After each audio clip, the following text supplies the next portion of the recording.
Buenas tardes, bienvenidos y bienvenidas al martes de la edición central de MBD Noticias. 90 minutos de información en la pantalla de TV Ciudad. ¿Cómo andas, Natalia? Bien, ¿y tú, Martín? Todo bien. En la subidita de la semana. Subiendo todavía la semana y con viento en contra. Sí, con viento en contra. No tanto como se había previsto igual. Sí. Bastante llevadero para lo que pensábamos que iba a ser. Y con piso resbaladizo. Sí, también. Bastante resbaladizo. También. Vamos a ver qué nos deparan las próximas horas. Un panorama similar en el marco de ciertas negociaciones vinculadas a conflictos, ¿no? Sí, La viento metáfora en contra. aplica y aquello de los pisos resbaladizos también. Les contamos que dos decisiones empresariales conocidas en la jornada de hoy, en el marco justamente de dos conflictos en desarrollo desde hace semanas, fueron duramente cuestionadas por el ministro de Trabajo y Seguridad Social, Juan Castillo, porque, a criterio justamente de Castillo, coartan la posibilidad de negociar una solución y no dejan margen de acción. Castillo se refirió en primer lugar a la decisión de Conaprole de cerrar este miércoles la planta 14 de Rivera, desconociendo la propuesta ministerial de abrir un compás de espera para negociar con el sindicato. Y también cuestionó a la Cámara de Industrias Pesqueras, que se negó a concurrir hoy a una instancia tripartita luego de que el SUNMA resolviera levantar el conflicto. Es un día cargadísimo de información. Si te parece, Nati, ahora destacamos otros temas. Sí, vemos los titulares.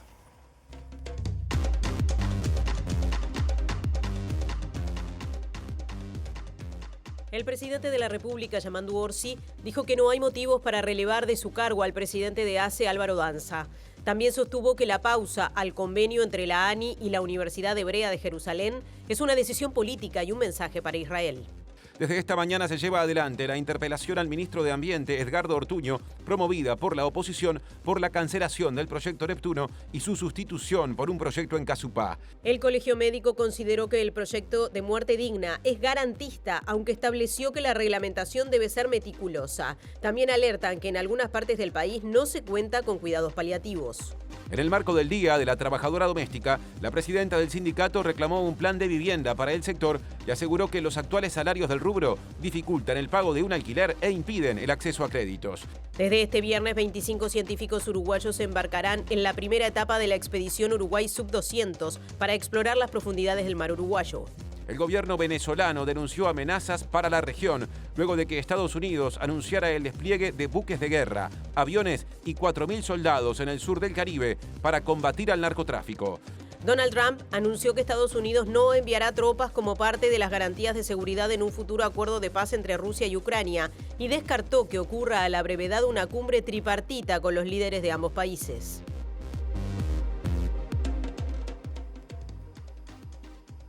Y les recordamos que nos pueden ver en vivo en todos sus dispositivos a través de tvciudad.uy, por YouTube, y también nos pueden escuchar en la radio de la Universidad de la República, uniradio.edu.uy o 107.7 FM. Salimos del estudio, Martín. Sí, porque es tiempo de adelantos desde los móviles. La segunda interpelación realizada durante el actual gobierno transcurre en este momento en la Cámara de Representantes y con esa escenografía aparece Diego Martini para brindar justamente su adelanto. ¿Cómo andás, Diego?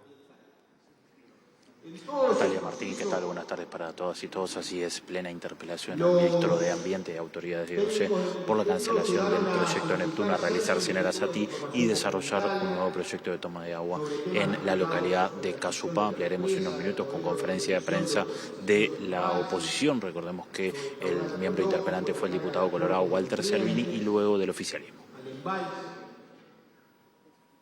Bien, otro adelanto también del Parlamento. El senador Nicolás Viera del Frente Amplio dijo que en el episodio de violencia protagonizado al término de la interpelación al ministro de Ganadería, Agricultura y Pesca, Alfredo Frati, se tocó fondo. El senador Sebastián da Silva del Partido Nacional pidió perdón a su par frente amplista Nicolás Viera y a su familia por haberlo insultado.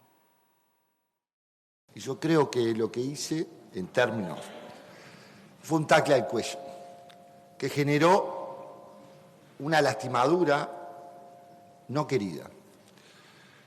Y ante eso le pido las disculpas. Uno no está en la vida para que la gente odie a los otros. Sucede que esta vez tocamos fondo.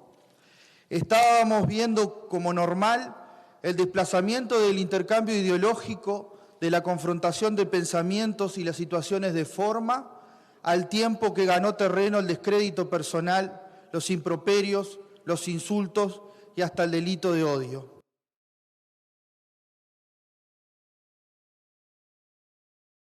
Presenta Asociación de Funcionarios Portuarios. Hacete socio y accederás a beneficios exclusivos como colonia de vacaciones, préstamos, servicios de la salud, tienda online con precios exclusivos y mucho más. Bien, recién veíamos lo que sucedió en esta jornada en el Senado, en la Cámara de Representantes, la interpelación al ministro de Ambiente, y allí está Diego Martini. Adelante. Sí, así es, compañeras y compañeros. Recordemos esta interpelación que comenzó en horas de la mañana con las 47 preguntas realizadas por el diputado colorado Walter Cervini, que es el miembro interpelante de las autoridades del Ministerio de Ambiente, encabezadas por Edgardo Ortuño y de OCE, que lo acompañan ya desde hace un rato, que comenzó en horas de la tarde las respuestas del ministro de Ambiente, Edgardo Ortuño. Recordemos que además fue ex representante del Frente Amplio en el directorio de OCE en el periodo pasado y fue uno de los principales voceros del hoy oficialismo para oponerse a este proyecto de realizar una nueva toma de agua en la zona de Arasatí, en San José, en este denominado proyecto Neptuno, que fue firmado por el gobierno de la calle Pou unos días antes de dejar el gobierno y que, bueno, actualmente fue renegociado por las actuales autoridades encabezadas por entonces el Ministerio de Ambiente para hacer un nuevo proyecto en la zona de Casupá. Ahora al ministro Ortuño, que está respondiendo las 47 preguntas, dando todo lo que son los detalles técnicos. Son 47 preguntas que no tienen muchos aspectos en cuanto a lo técnico ambiental, digamos, sino que son algunas preguntas más bien vinculadas a presupuesto y a la obra en sí, desde una mirada también más bien política y no tanto en lo técnico. Pero esas son las respuestas que está dando Ortuño, respuestas más enfocadas en lo técnico, previo a lo que fue la interpelación de hoy, que comenzará. El presidente Orsi y el secretario de Presidencia Alejandro Sánchez estuvieron con el ministro analizando un poco la situación. El ministro ya venía preparando desde hace varios días esta interpelación, ahí lo vemos que está hablando, así que escuchemos lo que consultó o parte de lo que fue la locución del diputado colorado Walter Cervini. La principal duda, la principal incertidumbre que tenemos y temor es que se tira por abajo con la suspensión del proyecto Neptuno la posibilidad de tener una fuente alternativa al río Santa Lucía. Es decir, el río Santa Lucía tuvimos una sequía, ya se secó y nosotros dejamos prevista una obra en el río de la Plata que no se secó, que es la quinta cuenca más grande del mundo con 3.100.000 kilómetros cuadrados, que permite otorgarnos agua de manera continua y sin restricciones, como lo hizo Buenos Aires, que toma 6 millones de metros cúbicos diarios por día y que en la sequía del 23 no tuvo problemas con el agua. El principal problema es de seguridad. Uruguay queda sin otra opción. Seguimos dependiendo del Santa Lucía con el nivel de estrés y de contaminación y seguimos dependiendo de planta potabilizadora en Aguas Corrientes, lo que nos da un serio problema antes una futura crisis que se pueda dar tanto en la planta de Aguas Corrientes como en el río Santa Lucía, que puede llevar a dejar sin agua a la zona metropolitana, que es 1.800.000 personas. Bien, ahí vemos en imágenes en las barras que estaba Oigategui también acompañando lo que es esta interpelación. También más temprano estuvo Alejandro Sánchez y también estaban vecinos y vecinas de la zona de Casupá que esperan reunirse con las autoridades del Ministerio de Ambiente para poder tener justamente toda la información, porque ellos entienden que van a ser afectados. Justamente en este momento el ministro Edgardo Ortuño de Ambiente está dando cuenta de la evaluación ambiental en la represa de Casupá y dijo que hay algunas etapas pendientes, como culminar la evaluación técnica con los ajustes que se deben hacer al SIA resultantes de la actualización que corresponde por cambios en el medio de los últimos 8 años, después puesta de manifiesto el informe ambiental, una audiencia pública nuevamente y un informe técnico final con sugerencias para la toma de decisión. Así que escuchamos parte de lo que dice Edgardo Ortuño. En ese trabajo contaremos con la participación activa y el compromiso de siempre de los equipos del Ministerio que han venido trabajando sobre este tema y que se sumarán. Un equipo técnico que incluye la participación de licenciados en biología, ingenieros hidráulico-ambientales, ingenieros químicos, licenciados en trabajo social, en sociología, en el que se ha venido interactuando con la Dirección Nacional de Biodiversidad y Servicios Ecosistémicos. Con estas palabras del ministro de Ambiente, Edgardo Ortuño, mientras transcurre esta interpelación, este llamado a sala en la Cámara de Representantes, que es aquella en la que el oficialismo no tiene mayoría, lo que genera preguntas con respecto a qué declaración o declaraciones se presentarán y eventualmente se aprueben sobre el cierre de la sesión. Exacto, y por supuesto habrá conferencia de prensa en un rato, confirmada ya del ministro Ortuño con la bancada del Frente Amplio a las 7:30, alrededor de las 7:30 de la tarde, y luego seguramente también la bancada de la oposición. Y todo eso estará en la pantalla de TV Ciudad como siempre, así que volveremos con Diego en un ratito. Ahora cambiamos de asunto, ha sido una jornada también de muchas respuestas ante distintas preguntas de integrantes medios de comunicación del presidente Yamandu Orsi, que dijo que a su criterio no hay motivo, cambiando de asunto, para relevar a Álvaro Danza de su cargo de presidente de ACE, pese a que hacía en las últimas horas. Ayer puntualmente lo reclamaron tanto el Partido Nacional como el Partido Colorado, porque esas fuerzas políticas opositoras consideran que es incompatible que se desempeñe en el cargo de presidente de este servicio descentralizado y trabaje en dos mutualistas, en la órbita privada como médico. Pero Orsi enfatizó en que los informes jurídicos solicitados oportunamente son contundentes. No veo por qué no. Nosotros en diciembre pedimos la documentación que nos permitiera estar tranquilos y seguimos en esa misma línea. Un informe jurídico contundente que cuando tomamos la decisión nos permitió seguir por ese mismo camino. Esas cosas se dirimen a nivel jurídico, porque son temas de forma. Acá no hay un tema de que tenga otro ribete, es un tema de forma, si es compatible o no es compatible. Eso fue lo que yo escuché y esa es la respuesta que tengo para dar. Los informes son contundentes. El informe jurídico lo dice.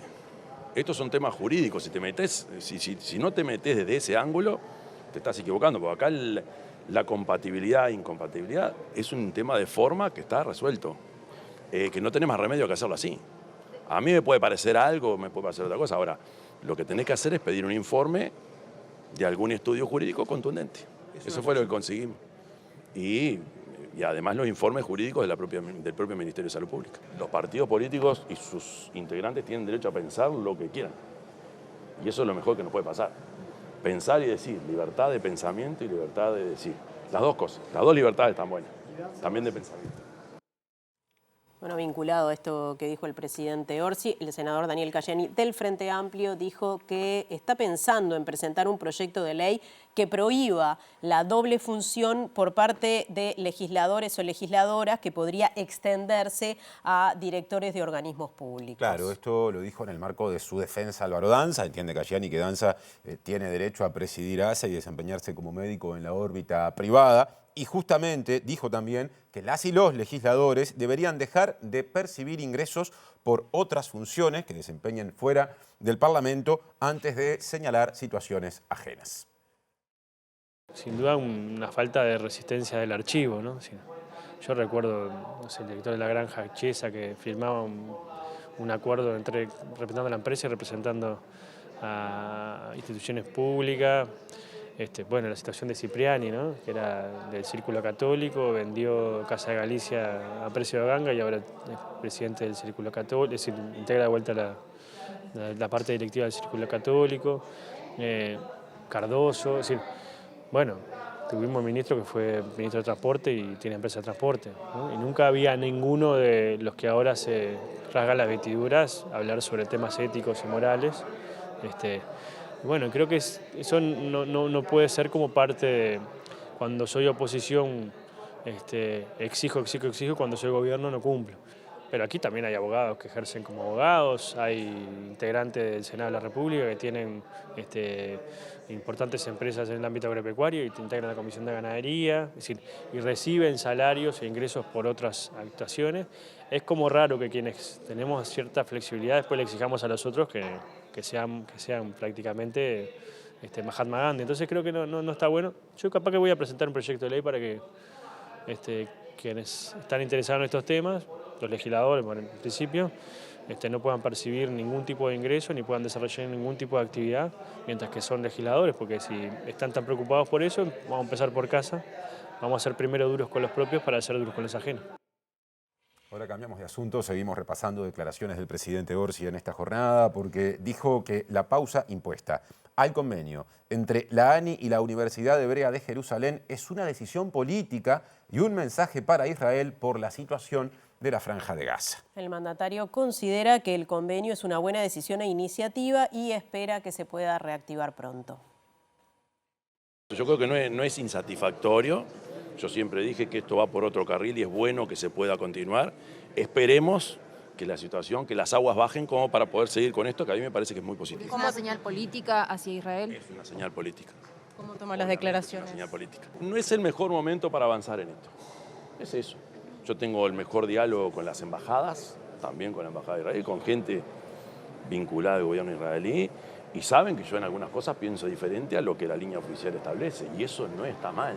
Es lo que puede ocurrir más en el medio de un conflicto. Era una muy buena decisión y una muy buena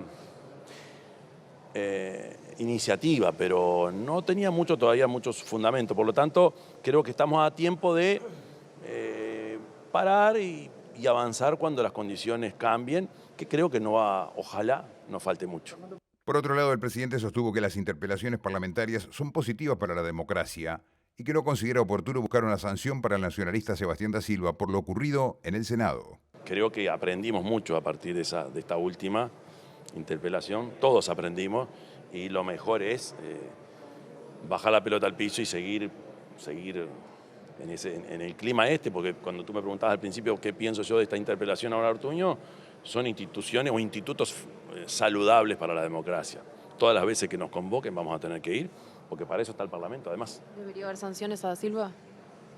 No, yo personalmente no, pero a ver, es algo que tiene que resolver el propio organismo, ¿no? Yo no me inclino hacia eso, creo que no sé si ayuda mucho. Y el rector de la Universidad de la República, Héctor Cancela, expresó satisfacción por la determinación del Poder Ejecutivo de suspender este acuerdo entre la ANI y la Universidad Hebrea de Jerusalén. Y también dijo que ese acuerdo firmado por el gobierno anterior, a su criterio, no es un acuerdo real, sino simbólico. Este es un tema que se discutió en esta misma sala, en el Consejo Directivo Central. Realmente se entendió que ese acuerdo no era conveniente para el país y hay un pedido de la universidad a través del Consejo Directivo Central de directamente suspender, de anular ese acuerdo.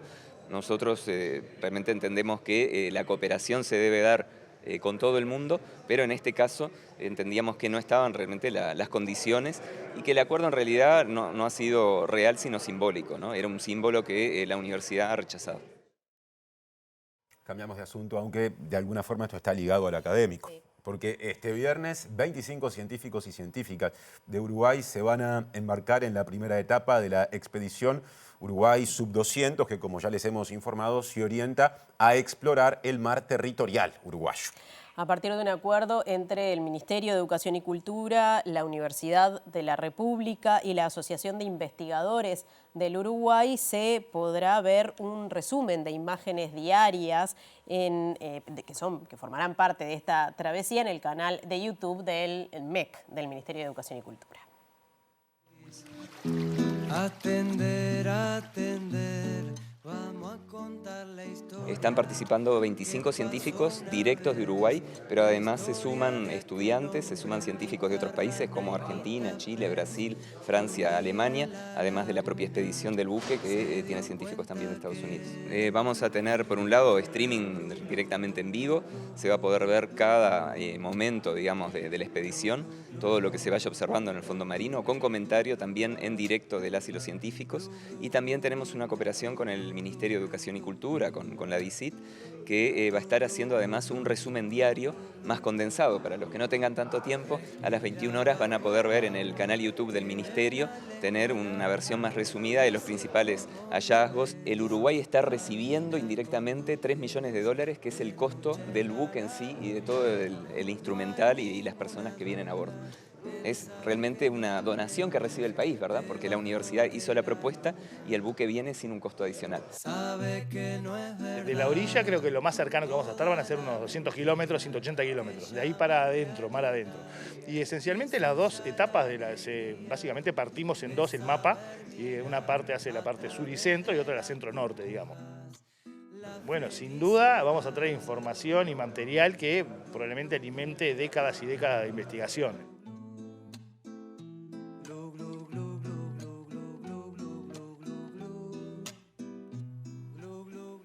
Bueno, ahora vamos a cambiar de asunto, vamos a pasar a temas sindicales. La Asociación de Obreros y Empleados de Conaprole catalogó de irresponsable el anuncio de la empresa de Conaprole de adelantar el cierre de su planta en Rivera, previsto originalmente para fines de octubre. Enrique Méndez, dirigente sindical, habló con MBD Noticias y dijo que no se descarta ningún tipo de medida y que además no se realizará la distribución de productos en los departamentos del norte, dijo justamente este referente de la Federación de la Industria Láctea. Tarea esta, la de la distribución de los productos en el norte, que desempeñaban justamente las y los trabajadores ahora afectados.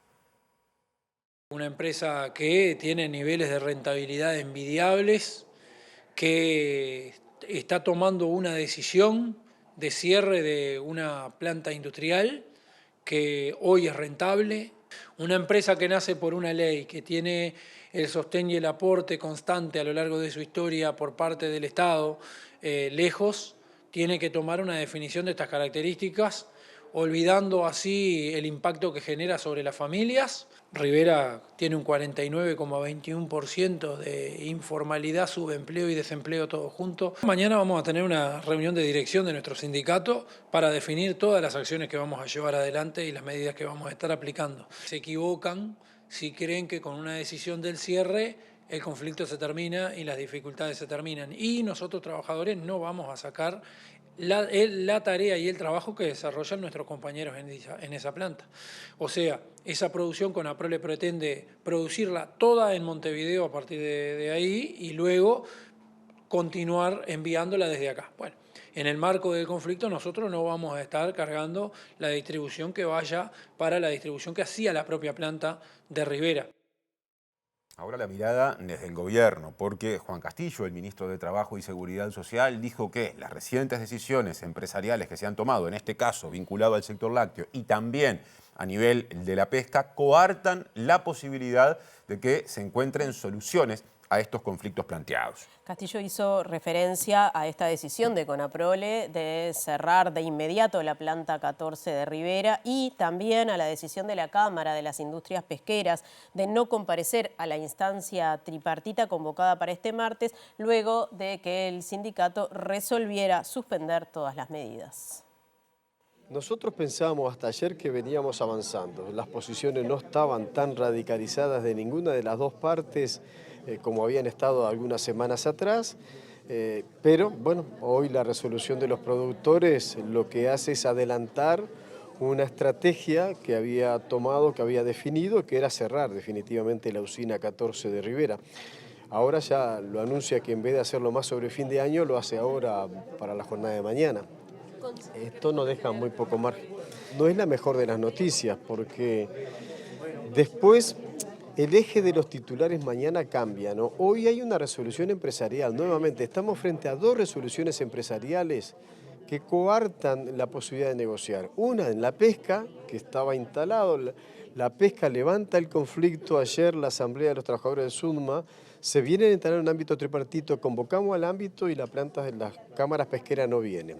Argumentan un montón de cosas, una nota de tenor bastante duro contra el Ministerio de Trabajo, pero bueno, aquí que ahora si no están saliendo los barcos, la responsabilidad son de las cámaras empresariales, o sea, deja de ser del sindicato que tenía unas reivindicaciones que las deja de lado para creer en que el gobierno coloque un ámbito de negociación. Me están criticando hasta ahora porque el Ministerio de Trabajo se está demorando en encontrar una salida al conflicto de la pesca. Cuando convocamos de inmediato porque alguien cede en una parte, nos critican porque fuimos demasiado rápido en convocarlos a una reunión. Es muy difícil de entender así. ¿Cuáles son las reglas de juego? ¿Qué es lo que está atrás de todo esto? ¿A quién le sirve el conflicto? ¿Al gobierno? No.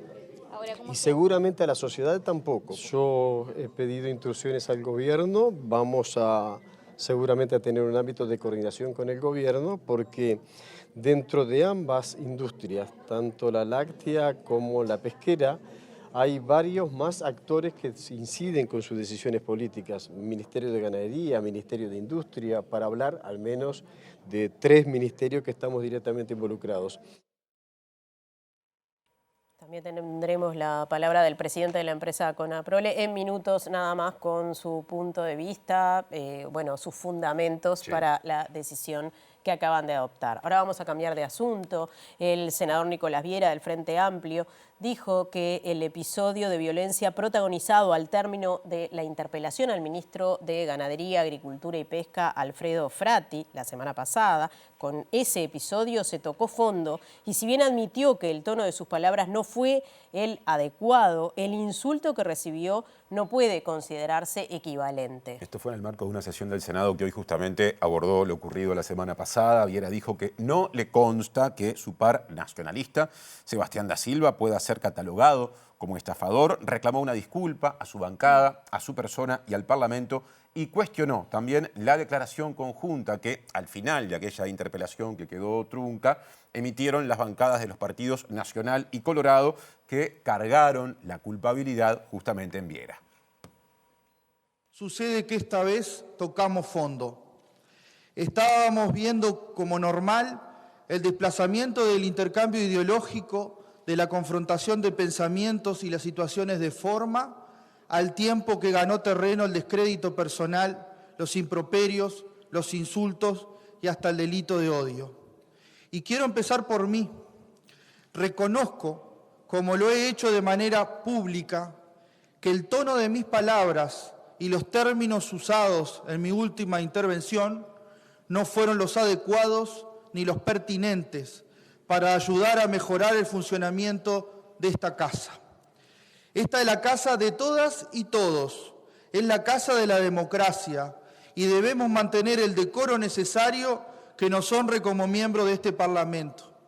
En ese sentido, debo decir que si bien reafirmo la lectura de los hechos que narré en aquella sesión, no creo ni me consta que el senador Sebastián da Silva pueda ser catalogado como estafador. De hecho, no fue el espíritu que quise imprimirle a mis expresiones. También diré que la reacción con que se respondió a mi desatino, lejos está de entenderse como equivalente cuando recibo un insulto de tamañas dimensiones que además, por si fuera poco, lejos de condenarlo sin más, hubo firmas que cargaron sobre el agredido la culpabilidad de todo el episodio. Soy el primero en mirarme al espejo para mejorar mis prácticas. También espero que los demás lo hagan. Por tanto, se impone una disculpa a esta casa, a mi bancada y a mi persona, sin titubeos, con todas las letras y en este ámbito, lugar donde resonó aquella agresión. Y por supuesto que también habló en esta sesión el senador del Partido Nacional, Sebastián da Silva, que le pidió disculpas tanto a Viera como a su familia por el insulto homofóbico proferido sobre el cierre de esa interpelación cuando ambos mantuvieron un cruce mientras era justamente interpelado el ministro de Ganadería, Agricultura y Pesca, Alfredo Frati. Además, allí el legislador se comprometió a no volver a comportarse de esa forma dentro del recinto parlamentario. Yo en alguna parte me siento causante de la pérdida de tiempo de muchos de los compañeros que son todos ocupados. Entonces le pido disculpas de no haber pasado lo que pasó. Hoy estaríamos haciendo otras cosas. La segunda es a la gente, señora presidenta. El espectáculo llega un momento que cansa, harta, pudre. ¿Sí? Tercer lugar, señora presidenta, al senador Nicolás Viera. Los jugadores de rugby que yo me precio de ser, cuando estamos en la cancha golpeamos fuerte. Pero hay cosas que no podemos hacer, que es un tacle al cuello, un tacle alto, porque eso lastima, señora presidenta. Y yo creo que lo que hice, en términos, fue un tacle al cuello, que generó una lastimadura no querida. Y ante eso le pido las disculpas. Uno no está en la vida para que la gente odie a los otros. Y luego de las disculpas públicas de ambos senadores, Nicolás Viera y Sebastián da Silva, la Cámara de Senadores aprobó una declaración conjunta elaborada con el apoyo de las tres bancadas. Esta declaración fue firmada por el senador coordinador de la bancada Frente Amplista, Daniel Casciani, por la senadora que coordina la bancada del Partido Nacional, Graciela Bianchi, y por el senador que coordina la del Partido Colorado, Robert Silva. Ante la abrupta finalización de la interpelación al ministro de Ganadería, Agricultura y Pesca por insultos homofóbicos perpetrados en el recinto parlamentario, el Senado de la República declara, primero, que rechaza categóricamente cualquier comportamiento que pretenda menoscabar la calidad del diálogo y erosionar el respeto mutuo. Esas acciones comprometen la capacidad colectiva de abordar los grandes desafíos nacionales y responder a las urgentes necesidades de la población. Segundo, reafirmar con convicción el valor insustituible del diálogo sereno, argumentando y respetuoso con la base fundamental para la construcción democrática. Solo a través del intercambio plural de ideas, sustentando en el respeto mutuo y el apego a las normas, se puede avanzar en la dirección que el país requiere y merece. Tercero, subrayar que la preservación de un espacio deliberativo constructivo y respetuoso es responsabilidad de todos los integrantes, en cumplimiento del mandato ciudadano que sustenta esta institución como garante de la calidad democrática. El disenso político es inherente a la democracia, pero debe expresarse dentro de los marcos de la convivencia, el decoro parlamentario y la consideración hacia los demás, sin lugar a expresiones que denigren, discriminen o generen un clima de confrontación estéril que aleje a la ciudadanía de sus instituciones. Ahora, agenda de Montevideo, cambiamos de asunto, pero desde la mirada de la ex vicepresidenta Lucía Topolansky, que dijo que a su criterio hay que hacer un esfuerzo para reflotar el potencial comercial y urbano del centro de Montevideo, incluyendo a la Ciudad Vieja, algo que entiende está justamente dentro de los objetivos que traza la actual gestión de la Intendencia de Montevideo a cargo de Mario Vergara. Y destacó la importancia del tercer nivel de gobierno y en ese sentido sostuvo que en la actualidad las y los alcaldes y concejales son más importantes que las edilas y los ediles porque están más cerca de la gente. Hoy Montevideo debe tener 10, 12 centros. Colón es un centro, Paso Molino es un centro, Pocitos es un centro. En la zona de Malvina hay otro centro, Carrasco es otro centro, es decir, hay un montón. El centro, el viejo centro de Ciudad Vieja, quedó en competencia y todavía no ha reaccionado de que le está compitiendo otro y bueno, y tenemos que hacer un esfuerzo para reflotarlo, ¿no? Yo creo que Mario lo tiene claro y lo va a hacer como intendente de Montevideo. Por otra parte, Topolansky dijo que en la actualidad los alcaldes y los concejales son más importantes que los ediles porque son quienes están cerca de los vecinos y dan solución a los planteos que les realizan. Mira lo que yo pienso, lo que estoy percibiendo. Es más importante un alcalde o un concejal que un edil. Porque el que le está resolviendo la cuestión al vecino, cuando no le da las libretas a Piacere y demás, cuando el que le está resolviendo es ese, el que el vecino lo ve y lo puede tocar. Ya el edil es uno más distante.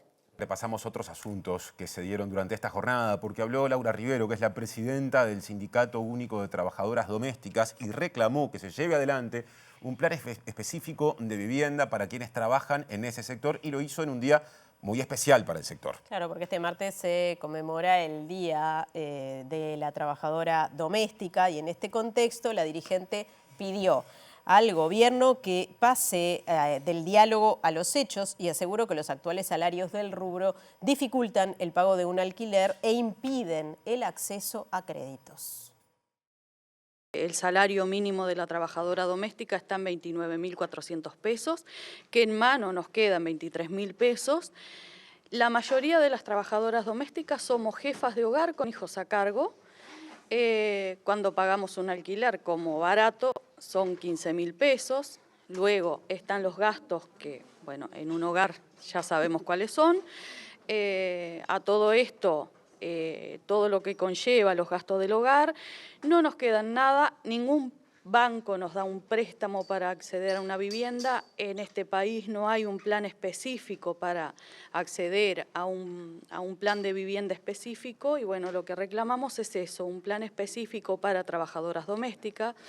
Nosotros hemos tenido encuentros con la cartera de viviendas y bueno, lamentablemente no hemos tenido mucho avance. Bueno, esperemos que después de estos reclamos se oiga un poco nuestra voz. Además, Rivero exigió soluciones ante las dificultades que los y las trabajadoras domésticas tienen en el interior cuando procuran denunciar violaciones a sus derechos laborales. Pasa muchas veces que la trabajadora también va al ministerio a hacer una denuncia y sale la trabajadora de hacer la denuncia y enseguida se entera el empleador. Eso pasa en el ministerio. Pasa en el interior del país y más en el interior profundo y es lamentable que sucedan esas cosas, no pueden pasar. ¿En esas reuniones que tuvieron vieron voluntad de diálogo a diferencia de lo que pasaba con la otra administración? En realidad en todas las administraciones siempre vimos voluntad de diálogo, pero voluntad de acción, nada. Bueno, y seguimos en tema con datos que surgen en este día. La presidenta del BPS, Jimena Pardo, advirtió que la informalidad del trabajo doméstico casi duplica a la del resto de las actividades e informó que el rubro emplea a 60.000 personas. Hoy hubo un acto oficial en conmemoración de este Día de la Trabajadora Doméstica y Pardo allí, por un lado, admitió que es un sector laboral que afronta vulnerabilidades, pero también dijo que su situación en términos de derechos mejoró sustancialmente luego de la aprobación de la ley que en el año 2006 pasó a regular la actividad. Es una tarea donde la mayoría son mujeres, el 99% son mujeres. Es una tarea donde aún falta avanzar en formalización en la seguridad social. Tienen una tasa de informalidad que casi duplica la del trabajador promedio. Y también avanzar en mayores niveles de remuneración. Tampoco podemos caer en que es lo mismo la situación actual que la que existía en el 2006 antes de la aprobación de la ley 18.065 y en particular antes de ir acumulando sucesivos beneficios que se fueron laudando en cada uno de los convenios de convenio colectivo. Acá, por ejemplo, aclarar que las trabajadoras domésticas tienen derecho a un salario vacacional que se multiplica por 1,15, que esto es producto de una ganancia en un convenio colectivo. También tienen derecho a una prima por antigüedad. Obviamente, siempre después hay aspectos que tienen que ver con cómo es el trabajo doméstico en sí mismo, es que es a la interna de los hogares y obviamente no es fácil su fiscalización a nivel de que uno no puede meterse, digamos, en un hogar. Pardo instó a formalizar al personal doméstico y a denunciar situaciones de informalidad. Destacó que el BPS dispone de vías digitales de fácil acceso, tanto para ese trámite como para las liquidaciones salariales y para informarse. Advirtió que, además de ser violatoria de la ley, la informalidad expone a las y los empleadores a sanciones en casos de siniestros laborales o de inspecciones que constaten la falta de regularización. Las inspecciones directas en estos casos en particular tienen que ver con denuncias particularmente. En el caso que existe una denuncia, que obviamente son anónimas y se resguardan todas las cuestiones del caso, el BPS actúa. Cambiamos de asunto y pasamos a uno que está presente en la agenda parlamentaria, pero visto desde afuera del Parlamento, sí. Porque Álvaro Niemeyer, presidente del Colegio Médico del Uruguay, dijo que el proyecto de ley de muerte digna es un proyecto garantista, pero dijo también que la reglamentación deberá ser meticulosa. Sería muy malo para el país que hubiera una ley de eutanasia sin cuidados paliativos en algunas regiones, indicó el profesional. Si bien el Colegio Médico no tiene una posición tomada porque conviven con distintas posturas en su interior, incluso antagónicas, reclaman que ven con preocupación que la ley de cuidados paliativos no se aplique de forma integral en todo el país. Insistimos en que se reglamente y se den los recursos necesarios para que se aplique con equidad en todo el país, porque muy malo sería para el país que hubiera una ley de eutanasia aprobada y reglamentada sin cuidados paliativos en algunas regiones. Estamos hablando de un proyecto de ley que no lo redactamos nosotros, que lo redactó el Parlamento, pero que lo más importante muchas veces es la reglamentación. Claro. Porque la ley da un marco y luego todo eso de, digamos, de cómo son los formularios, de los datos que se tienen que registrar, de los testigos, de quién puede ser testigo, de quién no puede ser testigo, eso va, lo que no está escrito en la letra de la ley va a quedar en la reglamentación a cargo de las autoridades correspondientes. La ley está bien en el sentido que da las garantías suficientes para que el acto sea realmente una eutanasia y no hayan desviaciones. Me parece que es clara, me parece que hay 8 pasos en todo el proceso de las decisiones que inicia con el paciente. Usted hacía la pregunta, la iniciativa es de la persona, no de otro, ¿verdad? Entonces yo creo que en pocos segundos, que desde ese punto de vista, independientemente de que uno esté de acuerdo o en desacuerdo con la eutanasia, la ley como tal creo que tiene esos elementos positivos, fundamentalmente que describe bien la situación y que establece las garantías suficientes para que no puedan haber excesos o errores. Seguimos adelante con otras informaciones, ya nos dirán con qué tema justamente seguimos en esta edición central de MBD Noticias. Pasamos a asuntos vinculados a la política nacional y a un ministro en particular. Sí, porque con la presencia del presidente de la República, Yamandu Orsi, el ministro de Desarrollo Social realizará este miércoles el lanzamiento del ciclo de trabajo de cara a una estrategia nacional integral para el abordaje de la situación de calle. Efectivamente, y los diálogos comienzan en el área metropolitana, en el espacio modelo, y se extenderán a todo el país, convocando a una amplia participación de organizaciones y sectores de la sociedad. No ha habido en el Uruguay hasta ahora, si bien sí muchas políticas, no ha habido una estrategia global orientada a una resolución del tema que vaya más allá de las acciones inmediatas de emergencia. Ahora tenemos una experiencia muy exitosa, muy buena, que se llama Puertas Abiertas, Comunidad de la Calle, que creamos hace pocos meses. Este dispositivo es un dispositivo que recibe a las personas que vienen a solicitar un cupo nocturno, hay acompañamiento, hay duplas que salen a la calle a buscar a las personas con agentes comunitarios, está funcionando muy bien, creemos que se puede rescatar mucho de ahí y también hay mucha cosa para innovar y para corregir de dispositivos que muchas veces lamentablemente conllevan cierta violencia institucional hacia las personas, por hacinamiento, por problemas de infraestructura, porque a veces no responden a las necesidades que las personas realmente tienen. Así que todo eso tiene que ser parte de una discusión colectiva para corregir, para innovar y para fortalecer lo que funciona bien.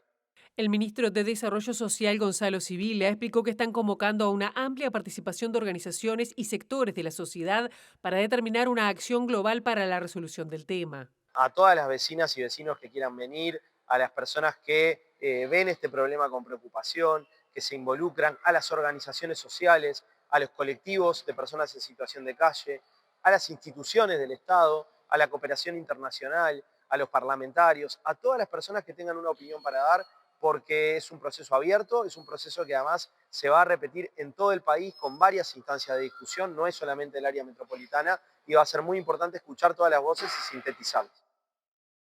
Ahora asuntos municipales, municipio CH. Justamente ese municipio presentó, lanzó una convocatoria titulada o llamada Adoptá un árbol, que justamente es un llamado abierto a vecinos y vecinas, 50 en total, para que planten justamente un árbol en la entrada o en la puerta sobre la vereda de su casa. Y atención porque las y los interesados pueden inscribirse en la página web del municipio CH y la alcaldesa del municipio, Matilde Antía, dijo que en abril del próximo año se hará otro llamado que dará la oportunidad a 300 personas más.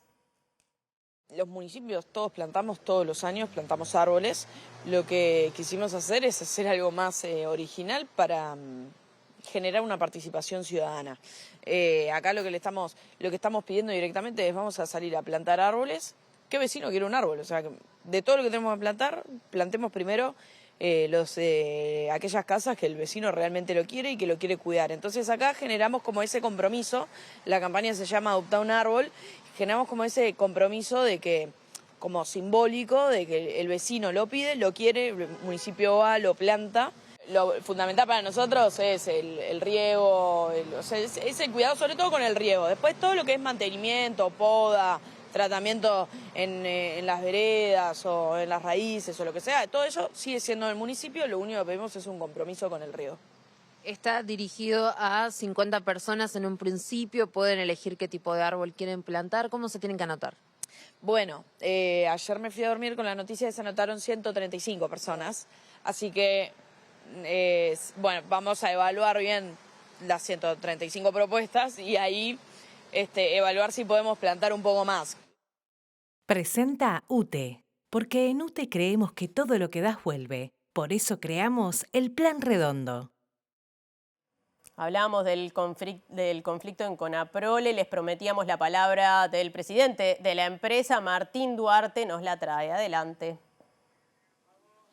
Gracias, Natalia. Como señalaron, bueno, la Asamblea de Productores de Conaprole en esta mañana resolvió el cierre inmediato de la planta número 14 de Rivera. Esto tras 3 meses de negociación, tanto con los trabajadores como el Ministerio de Trabajo. Estamos con Gabriel Fernández, presidente de Conaprole, para estar conociendo un poco los detalles acerca de la resolución que tomaron la Asamblea justamente de Productores en la jornada de hoy y por qué también se adelanta un cierre que estaba previsto para fines de octubre, pero que se va a concretar de forma inmediata. Sí, cómo no. Buenas noches. Bueno, en realidad la Asamblea de los 29 es una asamblea que se elige, o son 29 productores que se eligen en representación de las listas que dirigen en la cooperativa, conjuntamente con los directores. O sea, el primer dato que no es menor es que no son cualquier 29 productores, son productores elegidos formalmente con participación de la Corte Electoral, que tienen incluso potestades hasta de destituir el directorio en determinadas circunstancias.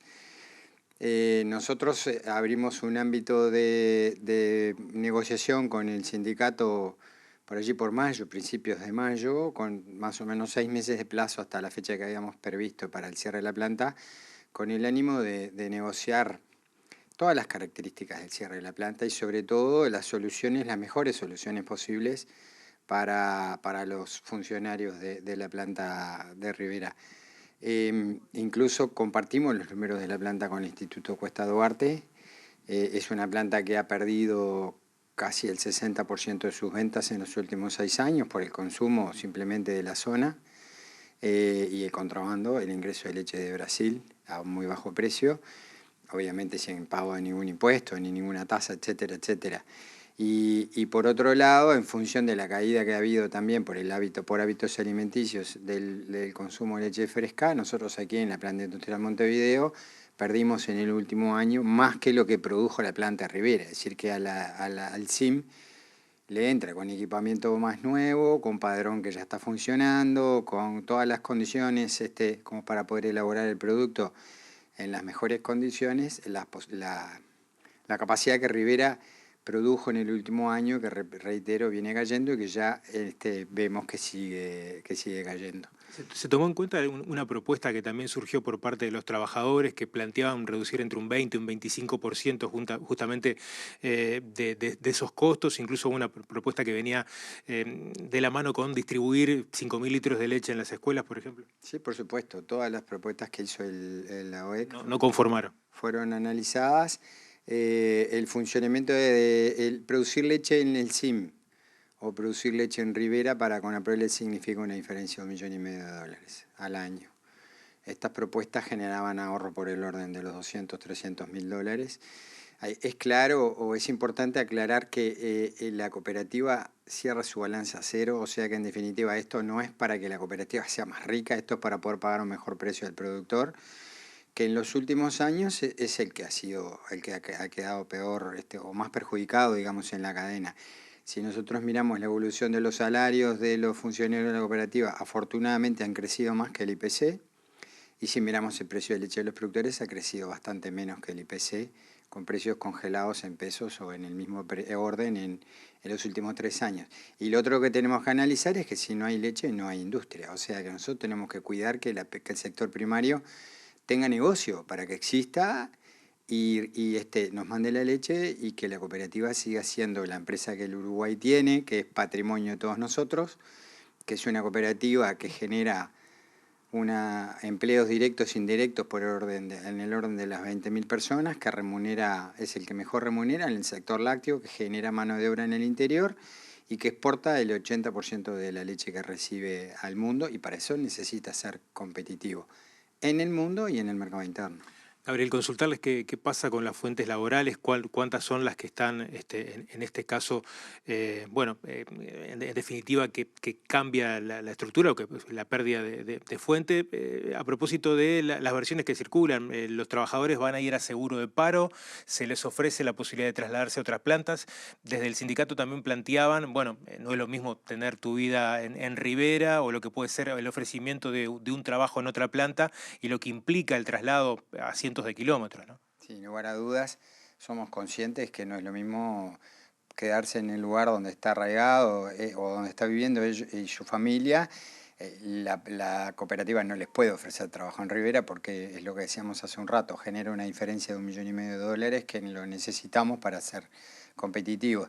Lo mejor que le podemos ofrecer es trabajo en otras plantas, una partida para la mudanza, o sea, asegurarle el trabajo en las mismas condiciones salariales que tienen hoy. Eso para todos los trabajadores que estaban... Para todos los trabajadores que así lo dispongan. Los que un seguro de paro extendido habíamos ofrecido con una partida de parte de Conaprole y le proponíamos a la Caja de Auxilio que se nutre de aporte de los empleados y de la cooperativa, otra partida similar o completar entre los dos una partida de $25.000 y pedirle al gobierno que nos diera un seguro de paro extendido para que la gente resolviera su vida, su familia, eligiera la planta o encontrar otro trabajo en Rivera o otra alternativa de vida en Rivera. Hay varios que sabemos que tienen alternativas y hay otros que ya nos han dicho que quieren venirse a las plantas.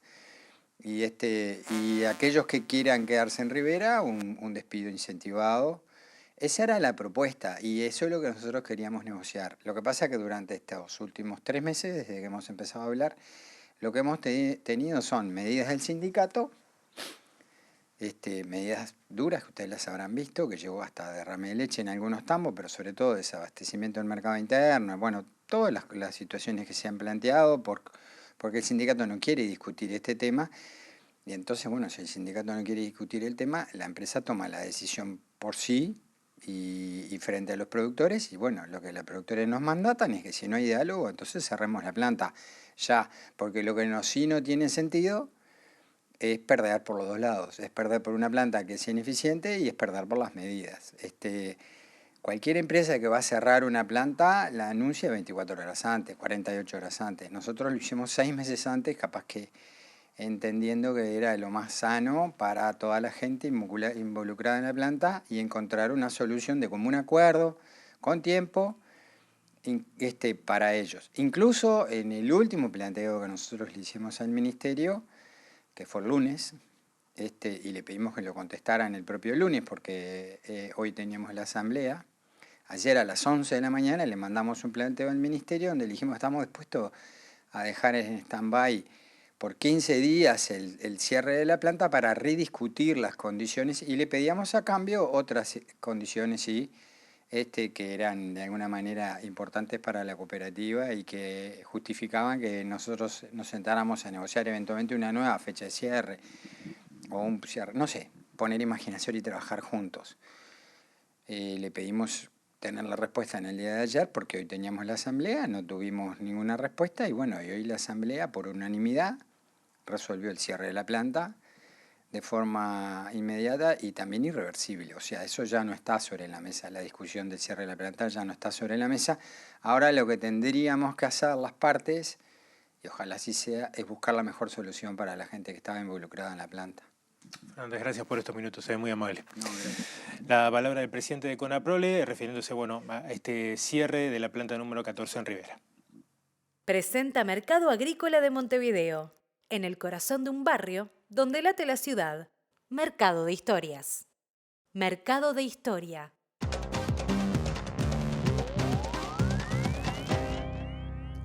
¿Qué tal? Buenas noches. Abrimos el capítulo internacional hablando de uno de los hechos del día que tiene que ver con el despliegue de 13 buques de guerra, aviones P-8 espías, 4.000 soldados y un submarino con capacidad de ataque en el Caribe Sur, debí decir, por parte de Estados Unidos, que se enmarca en una política antidrogas que ha planteado el presidente de Estados Unidos, Donald Trump. Esto ha generado no solamente muchísima inquietud en la región, particularmente en Venezuela, después de que el presidente Trump redoblara la apuesta de otorgar 50 millones de dólares a quien permitiera la captura de Nicolás Maduro, sino que también ha generado reacciones en México, donde la presidenta Claudia Sheinbaum dijo que se debe preservar la integridad y la soberanía de todos los países que están en los alrededores. La portavoz de la Casa Blanca, Caroline Leavitt, dijo hoy que Estados Unidos, siguiendo las políticas de Trump, se propone terminar con el flujo de drogas hacia Estados Unidos. No obstante, en Venezuela han preparado a 4,5 millones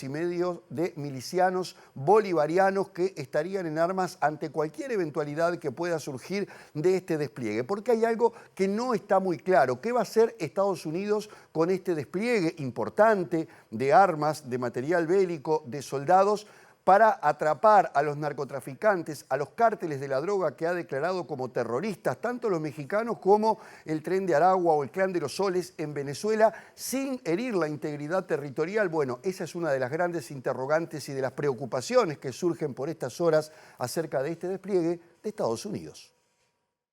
Atención de todo el plan de paz es desplegar toda la capacidad miliciana en el territorio.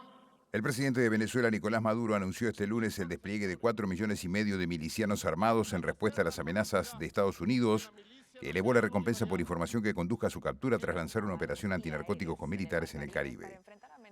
Las declaraciones se producen luego de que la administración del presidente Donald Trump aumentara a 50 millones de dólares la recompensa por información que conduzca al arresto de Maduro, acusado por la justicia de Estados Unidos de supuestos vínculos con el narcotráfico, especialmente con el cártel de los Soles. La milicia, integrada por unos 5 millones de reservistas, según cifras oficiales, fue creada por el expresidente Hugo Chávez y más tarde pasó a ser parte de uno de los 5 componentes de la Fuerza Armada Nacional Bolivariana. Fuentes estadounidenses informaron a la agencia Reuters que en las próximas 36 horas, Washington desplegará buques de guerra cerca de Venezuela para combatir el narcotráfico y destinará unos 4.000 efectivos para sus operaciones en el sur del Mar Caribe, que también incluirán varios aviones espía P-8 y al menos un submarino con capacidad de ataque. El operativo se extenderá durante varios meses y tendrá lugar en aguas y espacio aéreo internacionales, lo que significaría que no incursionarán en el territorio de ningún país, aunque esos barcos pueden ser usados para labores de inteligencia y vigilancia, así como plataforma de lanzamiento de ataques selectivos, amparándose en las políticas emprendidas por el gobierno de Donald Trump para frenar el tráfico de drogas a través de su frontera sur, que incluyen la designación de algunos cárteles como organizaciones terroristas.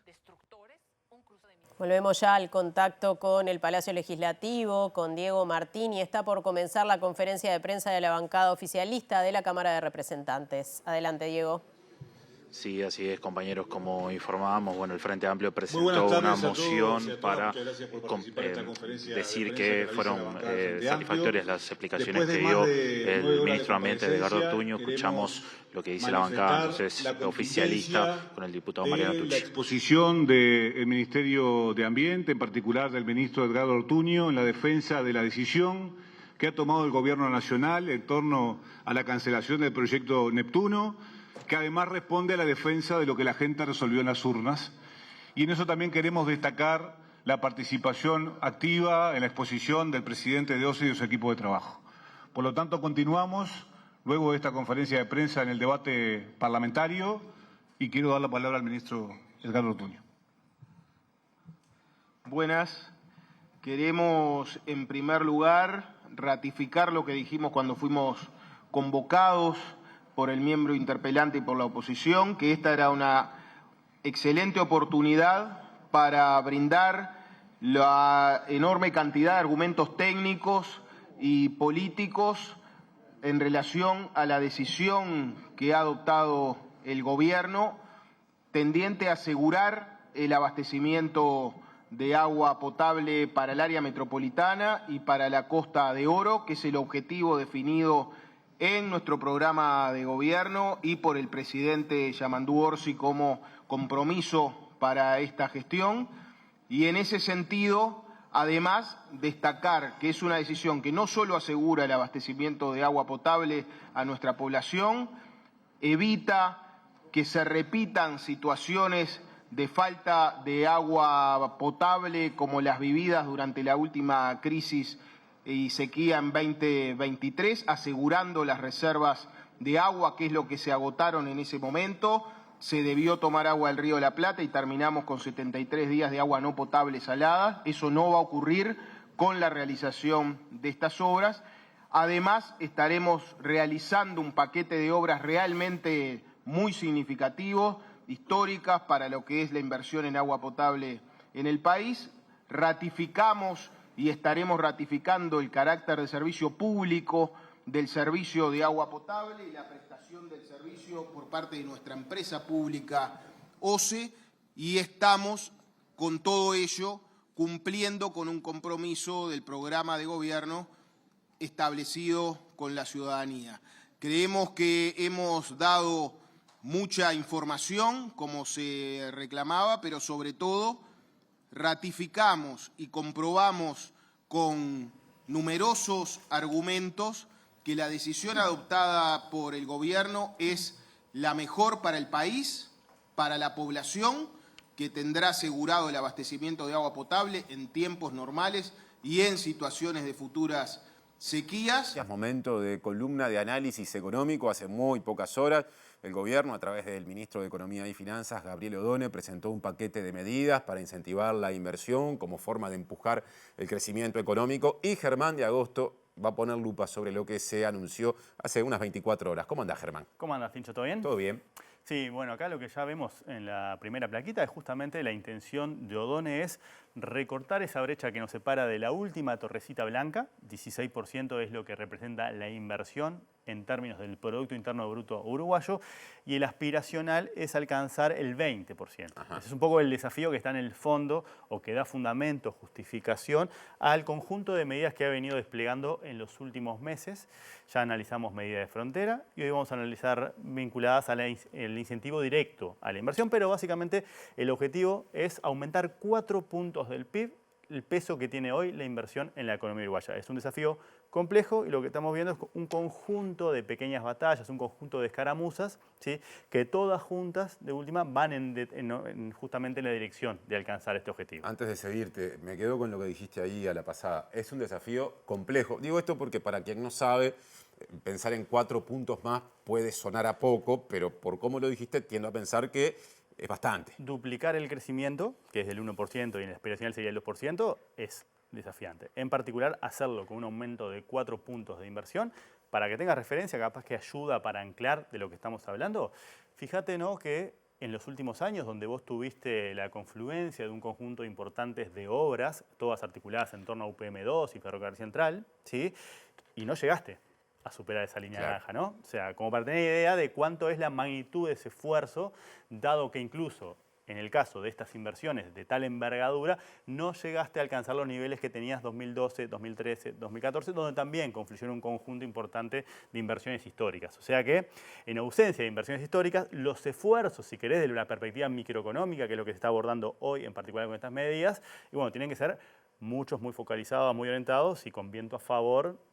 Eso es un poco lo que está detrás de lo que vos percibiste como un desafío importante en relación a la capacidad de incentivar la inversión y por esa vía apuntalar el crecimiento para por lo menos duplicar la tasa, que recordemos es del 1% en promedio durante la última década. ¿Y la estrategia cuál va a ser? Y bueno, mira, vamos a la siguiente placa y vamos a empezar a analizar.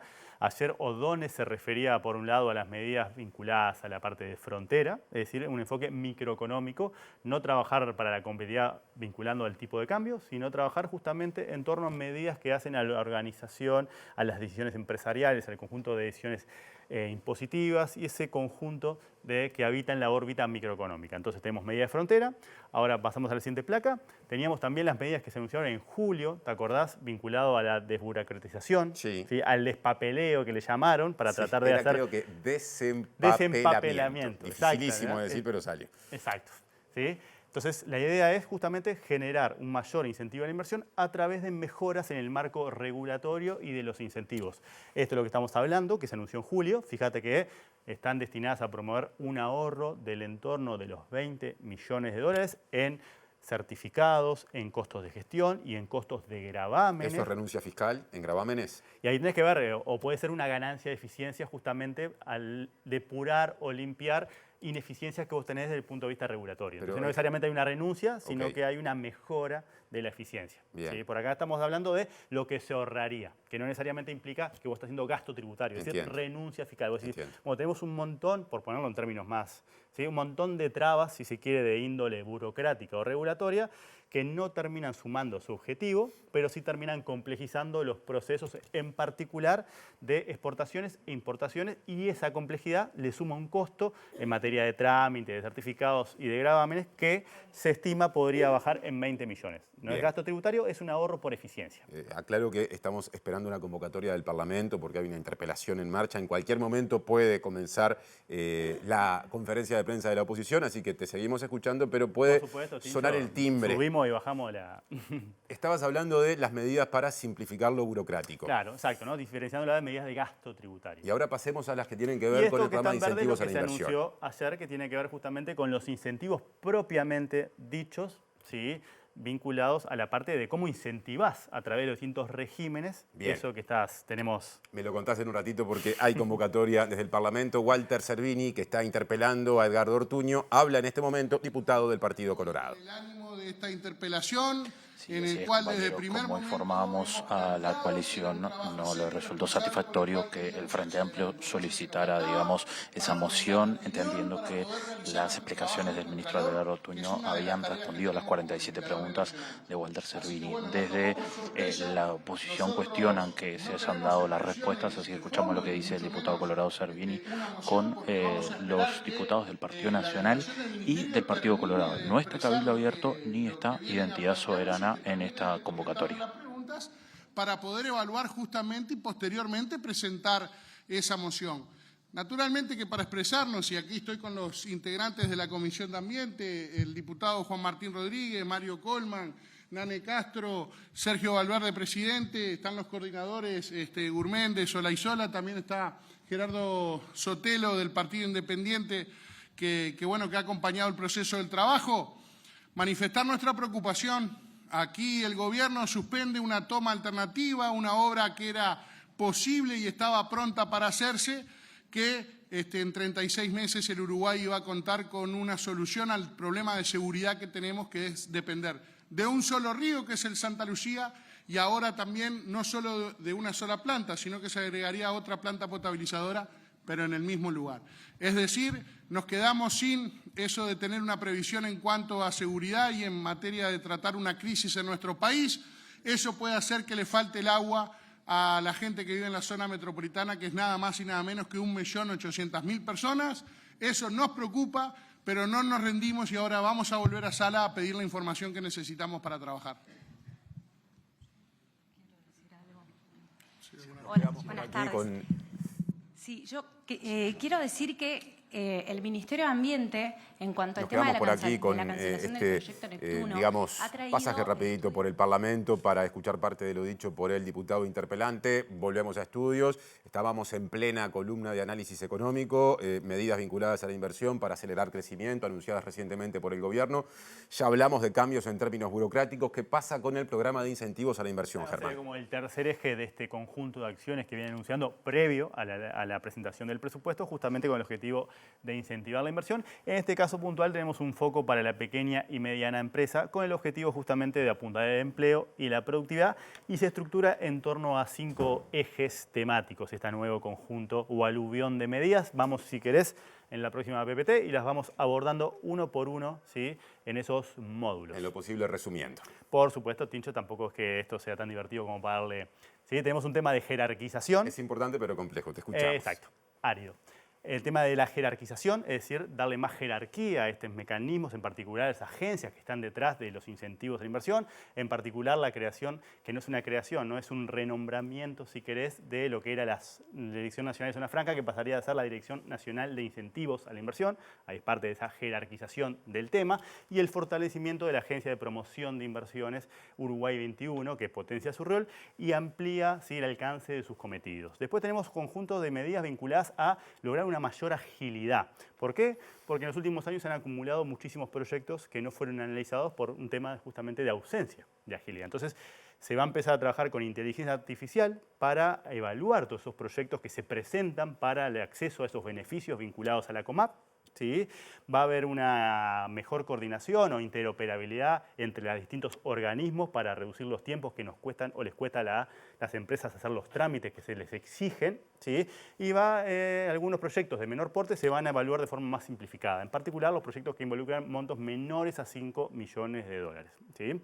Vamos a la siguiente placa y seguimos con la tercera eje de medidas que tienen que ver con el talento y la tecnología. En este caso se va a fomentar un programa de atracción para atraer justamente recursos humanos de afuera que trabajen en empresas o instituciones vinculadas al sector científico y tecnológico, y además se va a fortalecer el régimen simplificado de importaciones para actividades puntuales también que pertenecen a la órbita de la tecnología y científicas, con foco también en las pequeñas empresas o las startups. Vivienda promovida, acá hay cambios que tienen que ver con la gestión, ¿sí?, de ese esquema por el cual algo va a quedar dentro de vivienda, pero ahora el MEF va a encargarse de otros aspectos vinculados a la promoción de la vivienda. Bien, ¿sí? Tenemos que cerrar ya. Resumamos rápidamente lo que te queda pendiente vinculado a la COMAP y con eso terminamos. Vamos a la siguiente placa y simplemente se van a generar lineamientos que van a priorizar para el acceso a sus beneficios, términos de indicadores de empleo, exportaciones, centralización, producción sostenible, inversión, investigación y desarrollo. Es decir, los proyectos que impacten estas dimensiones van a lograr tener un acceso más fluido a esos aspectos. Germán, muchas gracias por el desarrollo, por abordar algo tan árido y por tener que adaptarte a los tiempos de un informativo movedizo con el Parlamento generando novedades. Hasta el martes que viene. Nos vemos el martes. Y nos vamos repasando el pronóstico del tiempo. A esta hora, en este contexto de anuncios de fenómenos meteorológicos adversos, rige una alerta amarilla para parte del este del país por lluvias y tormentas que podemos en cualquier momento ver que se va a estar actualizando a medianoche, así que habrá que seguir eso con atención y vamos repasando ahora sí el pronóstico extendido a 48 horas para Montevideo y área metropolitana. Exacto, mañana miércoles 20 de agosto, ya se nos va este mes, el octavo del año, cubierto con precipitaciones y probables tormentas, además ventoso, esto en la mañana,